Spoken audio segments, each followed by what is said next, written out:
Horas. Halo, selamat datang di RHLG Channel.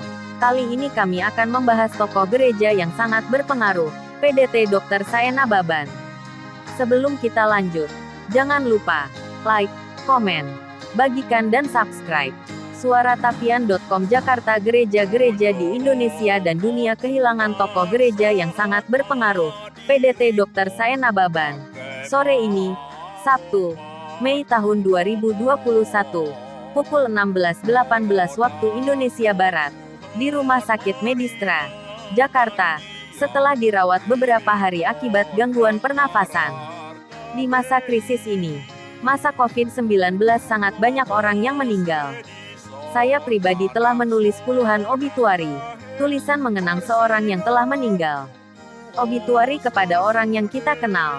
Kali ini obituari untuk Emeritus Eporus Pendeta Dr. Soritua Albert Ernest yang dikenal dengan Saena Baban. Terus terang saya bukan orang paling kenal atau dekat dengan almarhum. Tetapi secara pribadi saya kenal. Kedekatan kami bukti beliau 2 kali menulis kata pengantar dan kata sambutan di 2 buku yang saya tulis. Pertama buku Sikap Antusias Saat Kesulitan Menyengat, Bertahanlah. Dan satu lagi buku biografi Belajar Filosofi Air Autobiografi Irparlin Sianipar MT. Di dalam buku itu almarhum menuliskan sendiri kata sambutannya menyebut, "Saya mengucapkan terima kasih kepada Saudara Hojot Marluga atas terbitnya buku ini. Sebagai seorang yang berkesempatan belajar teologi dan tidak memiliki menjadi pendeta yang ditahbiskan dan berkhotbah dari mimbar gereja, melainkan berkhotbah lewat tulisan. Saudara telah memberi teladan yang baik. Teladan bukan karena saudara sebagai pendeta tidak menjadi tanggungan gereja, melainkan karena tulisan ini sebagai hasil pergumulan. Mengungkap secara pribadi itu sekaligus mempertemukan firman Tuhan di tengah konteks dan kondisi saat ini. Saya memang sosok pemimpin harismatik. Walau saya tahu banyak orang yang tak suka dengannya, tetapi harus diakui dia sosok pendeta dan tokoh gereja di Indonesia yang mendunia. Pria kelahiran Tarutung, tanggal 24 Mei tahun 1933. Menempuh pendidikan Sekolah Tinggi Teologi Jakarta. Selulus Sekolah Tinggi Teologi Jakarta dan lulus pada 1956. Dia vikaris sebagai pendeta di distrik HKBP Toba Samosir, Sibolga dan Tapanuli Selatan yang ketika itu praesesnya PDT Cirelus C. Simanjuntak, ayah dari PDT Dr. PWT Simanjuntak. Saya mengakui, PDT Cirelus Simanjuntak bukan hanya sebagai pendeta yang membimbingnya menjadi pendeta tetapi juga sosok pemimpin yang mempersiapkan pemimpin. Ayah dari PDT Dr. PWT Simanjuntak salah satu pendeta HKBP yang sangat dikaguminya. Selain cerdas juga mendorong orang muda untuk makin sungguh-sungguh belajar. Sebenarnya melihat kenyataan ini, mestinya tak ada kisah kelam antara Saena Baban dan PWT Simanjuntak. Banyak jemaat HKBP berharap ada rekonsiliasi kedua tokoh ini. Momennya ketika perayaan puncak 150 tahun HKBP, acara di Gelora Bung Karno, Senayan. Keduanya diharapkan hadir dan duduk sejajar sebagai peni sepuh di HKBP. Sayang kedua tokoh satu pun saat itu tak ada yang hadir.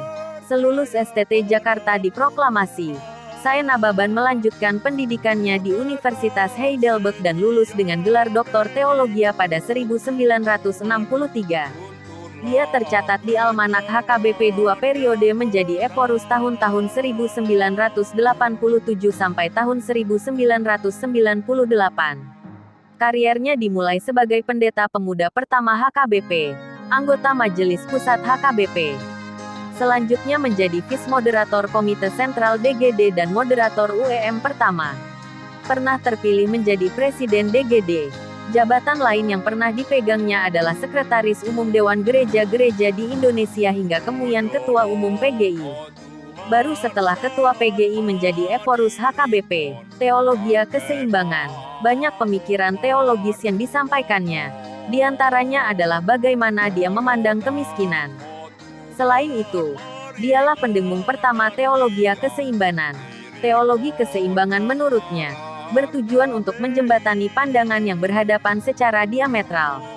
Pandangan pertama menyatakan, mereka yang unggul akan berhasil maju dan bertahan hidup. Bagi Saena Baban, Teologia Keseimbangan untuk gereja berjarak, namun tidak memisahkan diri dari kekuasaan. Prinsip ini dapat menjadi panduan bagi umat dan pemimpin Kristiani saat berhadapan dengan kekuasaan.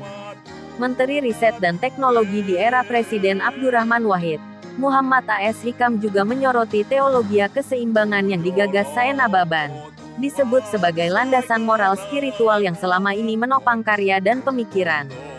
Visi politik berbasis spiritualitas dan moralitas yang dibangun, digemakan, dan dipraktikkan dalam berbagai wacana dan praksis perjuangan.